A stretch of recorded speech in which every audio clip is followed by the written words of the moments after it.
Hello जय हिंद बच्चों, this is your physics educator AK and I welcome you all to my channel topper physics. आज हम शुरू करने वाले हैं 10th SSC का इफेक्ट्स ऑफ इलेक्ट्रिक करंट के न्यूमेरिकल्स। इससे पहले मैं आपको एक चीज बता दूं कि हमने ग्रेविटेशन चैप्टर के सारे न्यूमेरिकल्स कर लिए हैं एक्सरसाइज वाले। उनके वीडियोस ऑलरेडी यूट्यूब पर हमने हमारे चैनल पर अपलोड कर दिए हैं, तो सबसे पहले जाके वो देखिए, उसके नोट्स बनाइए, प्रैक्टिस कीजिए एंड फिर इफेक्ट्स ऑफ इलेक्ट्रिक करंट के न्यूमेरिकल्स पे प्रैक्टिस करिए। तो तब तक हम शुरू करते हैं unsolved numericals of exercise of effects of electric current. तो चलिए देखते हैं पहला क्वेश्चन क्या है। Heat energy is being produced in a resistance in a circuit at the rate of 100 watt दिया है। मतलब क्या है कि हीट एनर्जी जो है वो प्रोड्यूस हो रही है पर सेकेंड कितने रेट से? 100 वैट से, बराबर। तो सबसे पहले गिवन डेटा लिख लेते हैं हम।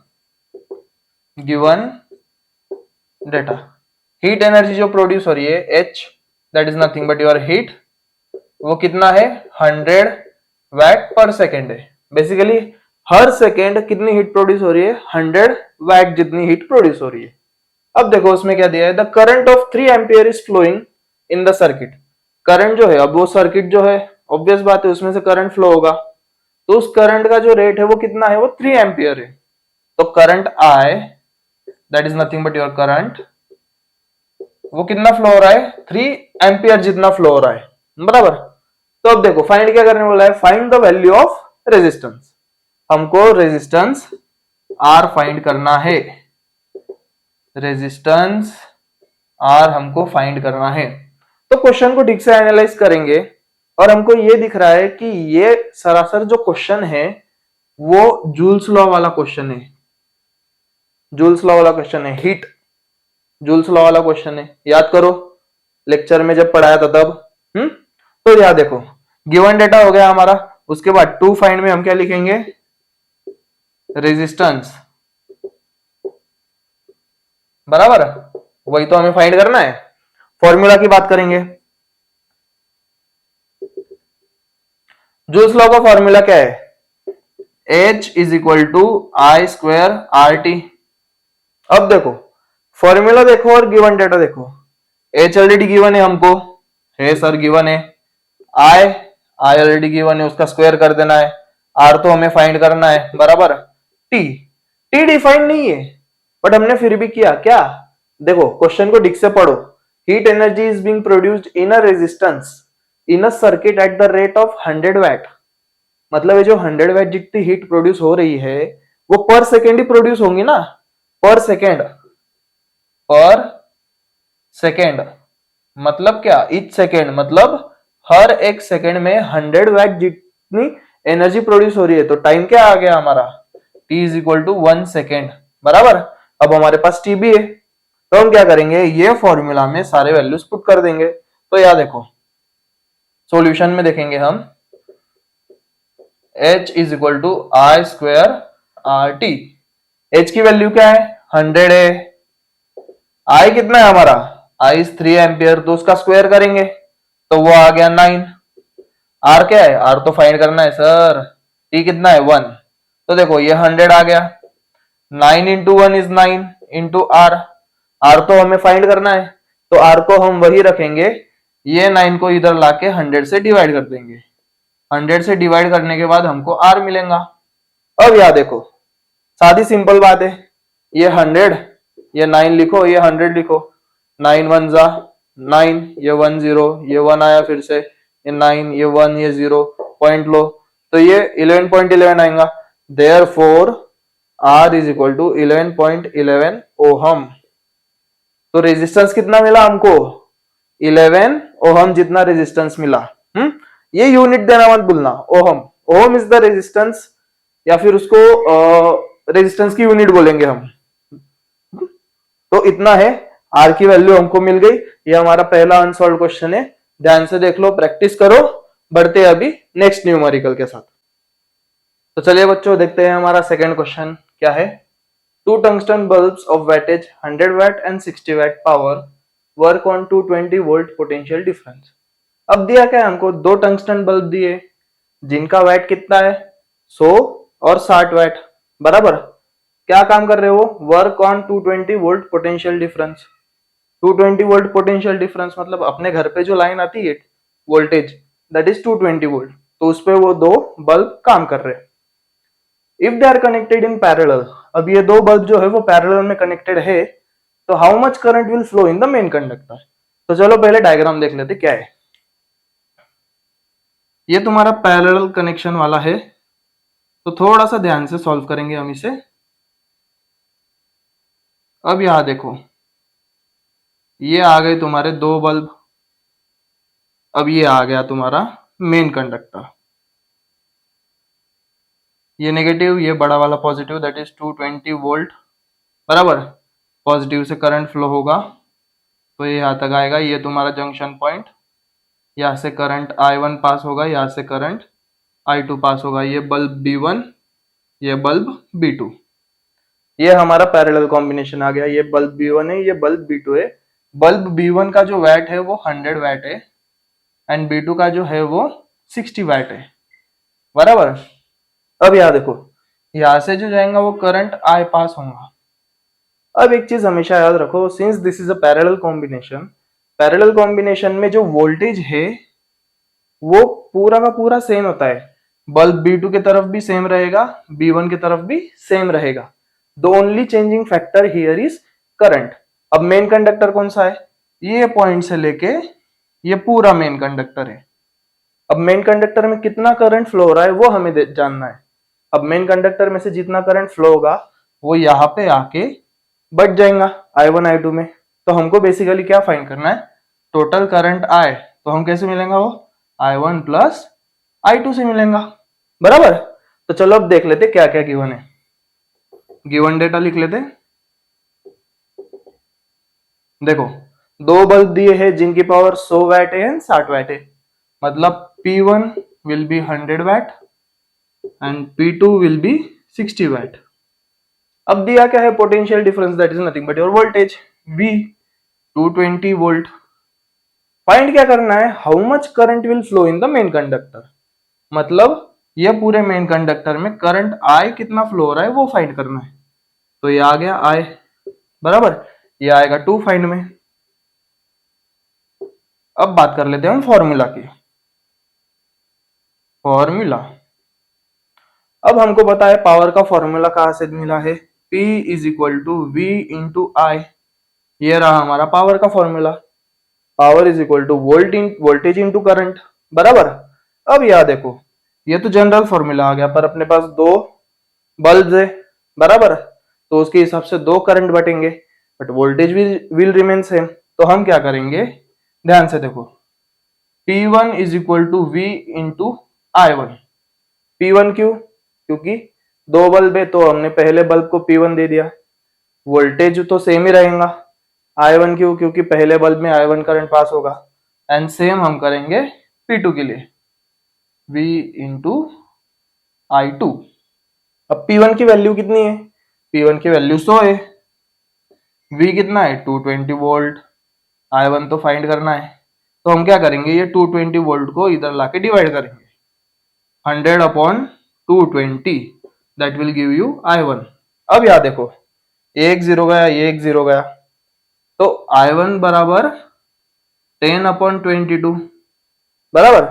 ये I1 के लिए वैल्यू आई। अब I2 की वैल्यू फाइंड करेंगे, 60 AP2, ये 220 इंटू I2, 220 को इधर लाके डिवाइड करो, 60 upon 220 is equal to I2, ये गया जीरो गया, तो I2 किसके बराबर आया, 6 अपॉन 22, बराबर। अब अपने को क्या फाइंड करना है, total current I main conductor में से उतना ही पास हो रहा है ना, तो हम क्या करेंगे, I1 प्लस I2 करेंगे। तो याद देखो, I is equal to I1 plus I2, that is I1 कितना है 10 अपॉन 22 प्लस 6 अपॉन 22। अब देखो, बेस तो कॉमन है, दोनों जगह 22 है, तो हम क्या करेंगे, 10 प्लस 6 दैट इज 16 अपॉन 22। अब दोनों दो से डिवाइड हो सकते, तो वो क्या आएगा 8 अपॉन 11, बराबर। अब यह देखो, इसका अगर डिवीजन किया तो यह देखो डिनोमिनेटर बड़ा है न्यूमरेटर छोटा है, तो तुम्हारी जो भी वैल्यू आएंगी वो जीरो फॉर्म में आएंगी, 0 पॉइंट समथिंग आएगी या फिर लेस देन 1 आएगी। तो यहाँ पे जो आई की वैल्यू आ रही है दैट इज 0.72 एम्पियर्स। तो मेन कंडक्टर में से 0.72 एम्पियर्स जितना करंट पास हो रहा है। बराबर, कोई दिक्कत है इसमें? अगर कोई डाउट होंगी तो कमेंट सेक्शन में कमेंट कर देना कि ये नहीं समझे, या फिर आप मुझे इंस्टा पे मैसेज कर सकते हो, आपके सारे डाउट्स क्लियर हो जाएंगे। चलो जल्दी जल्दी स्क्रीनशॉट ले लो, फिर बढ़ते हैं नेक्स्ट एग्जांपल की तरफ। तो चलो बच्चों देखते हैं हमारा नेक्स्ट न्यूमेरिकल क्या बोलता है। Who will spend more electrical energy? Who will spend more electrical energy? 500 watt TV set in 30 minutes और 600 watt हीटर इन 20 मिनट्स। मतलब इलेक्ट्रिकल एनर्जी मतलब क्या, कौन सबसे ज्यादा एनर्जी कंज्यूम करेगा वो हमको बताना है। कौन कौन है वहां पे? 500 watt का टीवी सेट और 600 watt का हीटर। तो चलो देख लेते हैं हम क्या क्या है। अब देखो, अब ये दो हमारे पास अप्लायंसेस है। अब टीवी सेट एक है और एक इलेक्ट्रिक हीटर है। तो हम इसके लिए क्या करेंगे, एनर्जी 1 और एनर्जी 2 यूज करेंगे। तो सबसे पहले देख लेते हैं एनर्जी के लिए टाइम क्या है, सॉरी एनर्जी के लिए फॉर्मूला क्या है। टाइम की बात कर रहा, देखो मैं भी, energy is equal to power into time, power into time. अब जब भी हम एनर्जी कंज्यूम की बात करते हैं या फिर इलेक्ट्रिकल एनर्जी यूज की बात करते हैं, तो जब भी ये जो वैट है, ये जो 500 वैट है, 600 वैट है, या इनके जगह कोई भी दूसरी वैल्यू दी होंगी, तो वो हमको करनी है किलो वैट आवर में कन्वर्ट। अभी हम वही करेंगे। अब देखो, ये अब बन गया तुम्हारा फॉर्मूला, ये तो जनरल फॉर्मूला बन गया, बट हमारे पास दो अप्लायंसेस है। तो हम टीवी सेट के लिए एनर्जी E1 यूज करेंगे और हीटर के लिए एनर्जी E2 यूज करेंगे। तो देख लेते, चलो अभी E1 is equal to P into time, power into time, और E2 is equal to power into time. ये आ गया हमारा फॉर्मूला। अब देखो एनर्जी तो फाइंड करनी है, पावर कितनी है पहले की, वो है 500, और टाइम कितना है हमारा 30 मिनट्स, बराबर। बट एक चीज नोटिस करो तुम, यहाँ पे दिया है वैट और यहाँ पे दिया है मिनट। बट जब मैंने बताया कि जब इलेक्ट्रिकल एनर्जी यूज या फिर कंज्यूम की बात करते हैं, तो हमें ये वाली क्वांटिटी में उसको कन्वर्ट करना है, that is kilo VAT our. तो अभी ये 500 तो वैट में, 30 तो मिनट में। तो हम क्या करेंगे, ये 500 को 1000 से डिवाइड कर देंगे और ये 30 को 60 से डिवाइड कर देंगे, बराबर। अब यहाँ देखो, 1 2 3, 1 2 और ये 3 गया, बराबर। अब क्या करेंगे, 5 into 3 that is 15, 1 into 60 that is 60। अब यहाँ देखो, 15 1 जा, 15 4 जा, तो 1/4, 1/4 is nothing but 0.25 kilo watt hour. तो E1 एनर्जी कितनी है, 0.25 किलो वैट आर आ गई। अब E2 के लिए भी सेम करते हैं। पावर कितनी है, 600 वैट, और टाइम कितना है 20 मिनट्स। अब यहाँ देखो, 600 को हम डिवाइड करेंगे 1000 से एंड 20 को डिवाइड करेंगे हम 60 से। अब ये 1 2 1 2 3 और ये 1 0 गया, तो 6 into 2 that is 12, 1 into 60 that is 60। अब यहाँ देखो, 12 1 जा, 12 5 जा, तो 1/5 इज 1/5 इज 0.20, बराबर। तो ये आ गया तुम्हारा किलो वैट आवर में। तो एनर्जी E2 कितनी आई, 0.20 किलो वैट आवर। अब तुम लोग ही डिसाइड कर लो, ये वाली एनर्जी ज्यादा है या ये वाली एनर्जी ज्यादा है। इजीली दिख रहा है, साफ साफ दिख रहा है कि 0.25 वाली जो एनर्जी है वो ज्यादा है। मतलब हमारा जो टीवी सेट है वो ज्यादा इलेक्ट्रिकल एनर्जी कंज्यूम करेगा कंपैरेटिवली 600 वैट के हीटर से। तो चलो जल्दी जल्दी लिख लो ये वाला एग्जांपल, फिर बढ़ते हैं हमारे नेक्स्ट एग्जांपल पे। चलो बच्चों, एक्सरसाइज का लास्ट क्वेश्चन देख लेते हैं and we will wind up with this chapter, that is effects of electric current. इसके सारे एक्सरसाइज के न्यूमेरिकल्स हो जाएंगे हमारे आज। फिर उसके बाद जो हम शुरू करेंगे वो है हीट चैप्टर, उसके न्यूमेरिकल्स देखेंगे सारे एक्सरसाइज के, बराबर। अब ये आखिरी न्यूमेरिकल देख लेते हैं, फिर थोड़ा सा बातचीत करेंगे and will and this video. और ये इफेक्ट्स ऑफ इलेक्ट्रिक करंट के भी न्यूमेरिकल्स एंड करेंगे। तो चलो देखते हैं आखिरी न्यूमेरिकल क्या बोलता है। An electric iron of 1100 watt, स्त्री है, कितने वैट की है, 1100 watt, is operated for 2 hours daily, बराबर।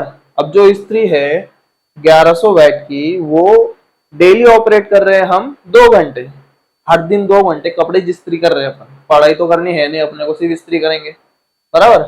हाँ, पढ़ लो बेटा पढ़ लो। हाँ, what will be the electrical consumption expenses, मतलब जो हम 2 घंटे इस्त्री कर ही रहे, एडे जैसे कर रहे तो लाइट बिल तो आना ही है। तो वही पूछ रहे हमको लाइट बिल कितना आएगा, एक्सपेंस कितना आएगा उसका, इन द मंथ ऑफ अप्रैल। वाह वाह वाह वाह वाह, अप्रैल महीने में इस्त्री कर रहे तुम, गजब। और क्या दिया है, 5 रुपीज पर यूनिट चार्ज है, या फिर per unit of energy, 5 rupees per unit of energy है। मतलब अगर तुमने 1 यूनिट यूज करा तो 1 यूनिट के पीछे 5 रुपए। तो सबसे पहले हमको निकालने पड़ेंगे कितने यूनिट ऑफ एनर्जी यूज हो रही है, फिर जितने भी यूनिट ऑफ एनर्जी यूज हो रही है उसको हम मल्टीप्लाई कर देंगे 5 से, आ जाएगा तुम्हारा लाइट बिल, भरते बैठना। चलो अब देखो यहाँ पे क्या दिया है, इलेक्ट्रिक आयन, बराबर। अब हमारा इलेक्ट्रिकल एनर्जी कंज्यूम्ड है, बराबर, किलोवाट आवर में करना कंपलसरी है, के डब्ल्यू एच में करना कंपलसरी है। तो सबसे पहले हम फॉर्मूला देख लेंगे, that is energy is equal to power multiplied by time, बराबर। अब देखो सबसे पहले तो हमको एनर्जी निकालनी है। एनर्जी किस में निकलेंगी, केडब्ल्यूएच में निकलेंगी, यूनिट्स में, बराबर। अब ये देखो कितना है, 1100 वैट, पावर कितनी है 1100 वैट के बराबर है, तो वैट तो अभी यहां लिखेंगे नहीं, बराबर। टाइम कितना है, टाइम कितना है 2 घंटे। अब देखो इस 2 घंटे को हमको कन्वर्ट करने की जरूरत नहीं, क्योंकि ऑलरेडी वो आवर्स में दिया है। अगर वो मिनट में दिया होता तो हमको कन्वर्ट करने की जरूरत थी, बट ऑलरेडी हमको आवर्स में दिया है तो करने की जरूरत नहीं है। और कब, in the month of April, अप्रैल में कितने दिन होते, 30 दिन होते, तो हम मल्टीप्लाई कर देंगे 30 से। अब ये देखो ये 1100 वैट है, इसको हम करेंगे किलोवाट में कन्वर्ट, तो डिवाइड कर देंगे 1000 से, बराबर।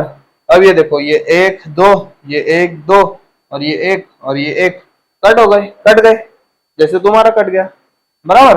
अब याद ध्यान दे दो, 11 इंटू 2 इंटू 3, 11 इंटू 2 इंटू 3 कितना आया, 66 आया। और यूनिट क्या आएंगी, के डब्ल्यू एच, तो एनर्जी कितनी आएंगी 66 किलोवाट आवर। मतलब अप्रैल के मंथ में 66 यूनिट्स, या फिर किलोवाट आवर या फिर यूनिट्स, इतना यूज हुआ। अब यूज किया है तुम लोगों ने, बराबर, तो इसका तो इलेक्ट्रिक बिल आना मांगता, तो कितना बिल आया होगा, तो क्या करेंगे हम 66 इंटू 5 करेंगे, 66 इंटू 5 वो कितना आएगा 330 रुपीज, तो 330 रुपए का तुम्हारा बिल आया, भर देना। हाँ, तो कितना कंज्यूम हुआ इन the month of April, rupees 330 was the expense in the month of April, बराबर। तो चलो देख लो कैसे किया है, क्या किया है, प्रैक्टिस करना, बराबर। और सबसे मेन बात अपना यहाँ पे ये चैप्टर खत्म हो गया है, इफेक्ट्स ऑफ इलेक्ट्रिक करंट। अब जो नया चैप्टर हम शुरू करेंगे that will be heat, heat की न्यूमेरिकल सीरीज हम शुरू करेंगे। उसके पहले सबसे मेन बात, अगर वीडियो अच्छा लगा हो तो लाइक कर देना, शेयर कर देना, कोई भी डाउट हो तो कमेंट कर देना, बराबर। Also AK sir in the chat guys, AK sir OP in the chat guys कर देना, एकदम बराबर स्पैम कर देना। और सबसे मेन बात तो सब्सक्राइब करना मत भूलना, अपने सारे दोस्तों को बताना ये चैनल, सबको सब्सक्राइब करने बोलना, सबको लाइक ठोकने बोलना, बढ़िया एकदम से। और सबके साथ पढ़ेंगे, सब टॉप करेंगे, क्योंकि हमारा मकसद है न्यूमेरिकल्स है, मकसद नहीं भूलना भाईजान, मकसद है न्यूमेरिकल्स। बोर्ड्स में हमको टॉप करना है कैसे भी करके, बढ़िया। चलो मिलते हैं नेक्स्ट सीरीज में, जो कि हमारा रहेगा हिट चैप्टर का सीरीज। चलो मिलते हैं, जय हिंद।